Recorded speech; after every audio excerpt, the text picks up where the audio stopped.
Assalamualaikum, Bu Lani dan teman-teman yang lain. Saya mau sharing, siapa tahu ini juga bermanfaat buat yang lain. Ini tentang kehamilan saya, hamil yang kelima. Jadi ada masalah dengan, kandungan saya. Jadi saya punya anak 3. Kenalkan dulu, nama saya Aryati, saya sebagai analis atau ATLM, ahli teknologi laboratorium medis. Saya bekerja di Rumah Sakit Pertamina. Anak saya 3. Anak yang pertama, anak yang kedua, alhamdulillah tidak ada masalah. Hamil yang ketiga, saya mengalami black teeth ovum. Hamil yang keempat, saya keguguran, dan hamil yang kelima, di sini saya mulai cerita buat produk. Alhamdulillah nih berkat Alfameta dan Alpaspin ya. Jadi pada saat saya hamil yang kelima ini, saya itu konsultasi ke dokter, terus udah gitu saya diperiksa untuk pemeriksaan TORS. Ternyata hasil TORS saya itu ada sebagian yang positif. Tapi di dokter yang pertama ini, dokter di RSPP itu dia menyatakan, "Oh tidak apa-apa, hanya IJJ-nya aja." Tapi karena saya sifatnya, tidak puas dan saya itu perlu opini yang kedua, akhirnya saya dapat rekomendasi dari dokter di tempat saya bekerja di klinik Pertamedika, Pertamedika Jatiwaringin, saya dapat untuk ke dokter veto maternal untuk mengetahui maksudnya ada masalah atau tidak gitu kan. Setelah saya ketemu dengan dokter veto maternal ini, hasil USG-nya ternyata dokter itu mendiagnosa saya placenta increta, yang artinya jadi ada miom tapi dia itu menempel di plasenta. Jadi misalnya ini plasenta, ini miom, dan sebelahnya lagi tuh bayi saya. Dan di situ saya divonis ini kasus 1000 banding 1, agak Wow. agak agak sulit, dan saya divonis bayi ini tidak bisa lebih dari 27 minggu. Pada saat itu Bulani saya itu bingung, terus udah gitu karena kan saya sudah mengalami kegagalan hamil ketiga dan hamil keempat. Dokter itu juga bilang, "Kamu mau hamil berapa kali juga kamu tidak akan ada masalah karena miomnya ini sifatnya tuh nempel di plasenta," gitu kan. Pada saat itu kandungan saya itu di usia 3 bulan. Saya ketemu sama dokter veto maternal ini. Terus ukuran si miom itu 2 senti, bayi saya 2,4 senti. Jadi sama hampir-hampir besar kan Bu, hanya bedanya 0,4 senti. 0,4 inch. Terus udah gitu akhirnya saya bingung, saya udah nggak tahu lagi harus gimana, karena kalau 27 minggu itu kan pasti bayi masih prematur, eee Ya. nggak akan sempurna otaknya dan semuanya. Terus saya akhirnya saya dikenalin sama ibunya Gita untuk, apa sih, pakai produk Alfameta. Terus udah gitu ya namanya ikhtiar semua itu kan saya balikin lagi ke, mmm, yang punya hidup gitu. Tapi Ya, saya tetap betul. ikhtiar, saya pakai Alfameta dan saya, mmm, pakai Alpaspin. Jadi saya mulai minum Alfameta di usia 3 bulan. Saya terus, tapi saya belum ketemu dokter itu sampai usia 6 bulan. Dokter yang veto maternal yang bulan ya. Ya. Jadi selama 3 bulan saya shopping dokter di dokter kandungan yang lain, tapi dokter kandungan. Semua saya shopping dokter. Dokter menyatakan, oh eh, oh nggak ada miomnya. Terus ada lagi dokter ada miom, tapi saya tidak tahu ini posisinya increta atau tidak karena saya bukan veto, dia bilang gitu kan.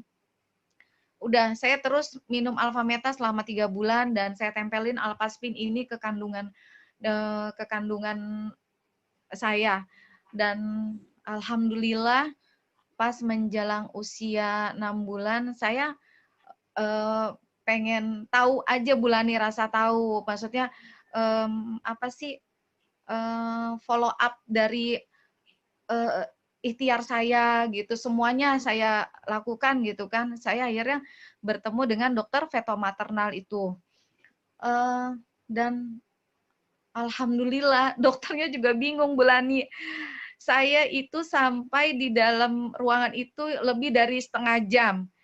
Dokter itu bingung. Saya udah USG bulak-balik ke kanan, ke kiri. Itu tuh dokternya sampai ngomong, "Kamu minum apa? Kamu diminumin obat apa?" Saya diem aja karena saat itu saya bingung. "Kenapa ya, Dok?" gitu kan. "Miomnya tambah besar ya, Dok?" saya gitu kan. Enggak ada miom sama sekali, dia bilang gitu. Saya langsung, gimana ya, Bu, rasanya Aduh, suami alhamdulillah banget ya. sampai merinding saat itu. Alhamdulillah gitu, karena kan saya punya waktu 6 bulan itu kan 24 minggu. Saya divonisnya 27 minggu itu bayi itu harus diambil gitu kan. Saya sampai bengong, dokter itu nanya. Saya ingat cuman, "Kamu minum apa? Kamu minum apa?" Saya nggak jawab karena saya masih syok gitu ya, Bu. Terus akhirnya, "Kenapa ya, Dok?" kata suami saya. Ini nggak ada, sampai saya tuh 45 menit Bu Lani, saya tuh di dalam tuh sampai dokter itu bilang, "Semua bagus." Dari otaknya nggak ada masalah, semua ukuran, terus jantung, ginjalnya oke, semuanya oke, sampai ukuran semuanya. Saya bilang, "Anak saya normal, dokter." Normal, nggak ada kurang satu apapun. Sampai, ya pokoknya Bu Lani, saya saat itu pokoknya nggak bisa ngomong apa, saya cuman bersyukur, alhamdulillah, alhamdulillah, alhamdulillah, saya cuman bisa ngomong itu. Sampai akhirnya saya lanjut tetap minum ini sampai lahir ya, Bu. Terus di dokter RSPP saya juga terus untuk apa namanya, nanyain, nggak ada. Saya sampai 5 dokter subobgyn itu saya datengin, nggak ada. Akhirnya saya baru percaya, alhamdulillah gitu kan. Nah, saat itu Bu Lani, saya itu dan vonis yang 27 minggu itu alhamdulillah tidak terjadi. Sampai itu bayi untuk 40 minggu, Bu, nggak lahir-lahir. Akhirnya iya sampai 40 minggu nggak ada mules, nggak ada apa, akhirnya saya ya udah sesar. Nah, saya ngomong sama dokter saya bilang, "Dokter, nanti saya udah ditetapin tanggalnya sekian." Saya bilang sebelum saya sesar, "Dokter, nanti kalau misalnya saya masih belum percaya, Bu, karena ada kejadian saya punya sepupu seperti itu. Jadi bayinya juga kereta tapi kalah. Jadi bayinya 8 bulan harus diangkat dan kondisi bayinya itu lebih kecil daripada si Miumnya. Biumnya itu 3,5 kg, bayinya Bisa Bu kayak 2,8. gitu Bu? Bu. Halo? Enggak, Ibu lanjut aja, nggak apa-apa. Oke. Terus Bu Lani, saya setelah saya ketemu sama dokter itu saya bilang, "Dokter, nanti dalam proses sesar apabila nanti perut saya ada miom atau kista, saya minta tolong dokter sekalian dibersihkan," gitu kan. Dan udah hari hanya Bu Lani saya disesar, terus udah gitu dokter itu bilang, karena memang dokternya juga baik banget, teman sejawat. Dia bilang, "Mbak, ini nggak ada apa-apa ya, tanya nih teman-teman," gitu kan.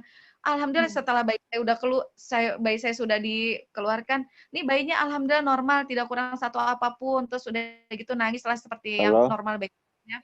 Terus udah gitu si dokter itu bilang, "Alhamdulillah di perutnya nggak ada apa-apa, Bu. Alhamdulillah banget, benar-benar nggak ada miom, nggak ada kista." Sampai coba tanya teman-teman, ini Bu, kan kalau sesar kan kita bisa ngobrol ya Bu ya. Nah, di situ Bu, saya makin makin percaya banget gitu kalau misalnya produk ini memang benar-benar bagus dan saya mau mau berbagi sama orang lain gitu Bu. Dan ada satu lagi Bu yang saya perlu ceritakan. Mungkin bisa dilihat bayi saya nanti ada fotonya umur 4 bulan. Makanya setelah lahir bayi saya itu memang bentuk tempurung kepalanya itu ada batas tegas. Jadi tidak seperti anak saya yang pertama atau yang kedua atau bayi-bayi yang lain yang saya pernah lihat. Jadi tempurung kepalanya itu tempurung kepala. Nah, ini nih Bu, di sini bisa lihat itu batas kepala anak saya itu lebih kelihatan jelas ya Bu ya. Jadi kayak sambungannya itu dan itu apa sih kayak kalau menurut saya semacam kayak bando, kayak kalau kata anak saya yang kedua lagi itu, "Mama kok adik kayak alien?" gitu kan. Saya langsung aduh, saya langsung ini juga kan karena ada apa gitu kan. Tapi alhamdulillah saya ngecek ke dokter, terus di USG, di USG kepala, alhamdulillah normal, tidak ada apa-apa. Nah, selama menyusui, saya juga minum Alfameta dan saya kasih ini Bu. Jadi setiap dia tidur Alpaspinnya itu saya sorotin Bu di kepalanya. Nah, alhamdulillah di usia 1 tahun ya Bu, 1 tahun tuh alhamdulillah itu bagus, udah seperti sedia kala normal, enggak. Normal ya. Nah, ini yang dipoto usia berapa nih, Bu? Yang ini 2 tahun, yang 1 tahun itu kurang tegas ya, tapi sudah tidak ada Bu. Nah ini nih Bu, yang 1 tahun nih Bu. Ini satu tahun ini bayi ini udah bentuknya sudah bagus, jadi tidak ada batas tegas lagi yang tadi seperti yang umur usia 4 bulan. Itu setiap malam sama saya sinarin ini Alpaspin. Alpaspinnya saya tempelin di situ, terus saya juga masih konsumsi selama menyusui saya minum Alfameta. Nah, terus selama sekarang nih perkembangan anak Ibu sekarang udah usia berapa nih, Bu Ari? 3 tahun dan alhamdulillah ya itu semuanya makanya saya balik lagi, makanya saya bersyukur banget alhamdulillah anak saya 3 tahun di seperti apa ya, layaknya anak-anak tapi kecerdasannya alhamdulillah menurut saya beda dari kakak-kakaknya. Jadi lebih ya, alhamdulillah Bu. Jadi dia apa ya, lebih kalau diajak komunikasi itu seperti bukan anak 3 tahun Bu. Terus diajak apa ya, dikasih misalnya dikasih kita misal contohin baru sekali aja dia udah langsung bisa gitu. Daya tangkapnya ya, secara daya tangkapnya ya Bu Ari ya. Beda dengan yang lainnya. Ya, luar biasa banget. Kesaksian ini luar biasa banget nih Bu Ari nih. Benar-benar. Ya segitu menurut saya cukup sharingnya, semoga bermanfaat ya Bu Lani buat yang lain. Ini sudah pasti bermanfaat nih. Jadi saya aja sangat terinspirasi ya. Maksudnya ternyata kan orang juga dalam kehamilan juga ada tantangan bermacam-macam. Benar nggak Bu Ari ya? Jadi dengan adanya kasus Bu Ari ini sebenarnya ini akan memberkati semua nih. Jadi sebelum hamil minum jauh lebih bagus. Masa hamil bagus banget, masa menyusui bagus banget. Bahkan tadi Bu Ari juga sharing kecerdasan juga beda banget ya. Karena nutrisi itu Alfameta itu memang tidak bisa dipungkiri itu bagus banget gitu ya. Oke, thank you Bu Ari untuk waktunya yang sudah mau berbagi dengan kita semua.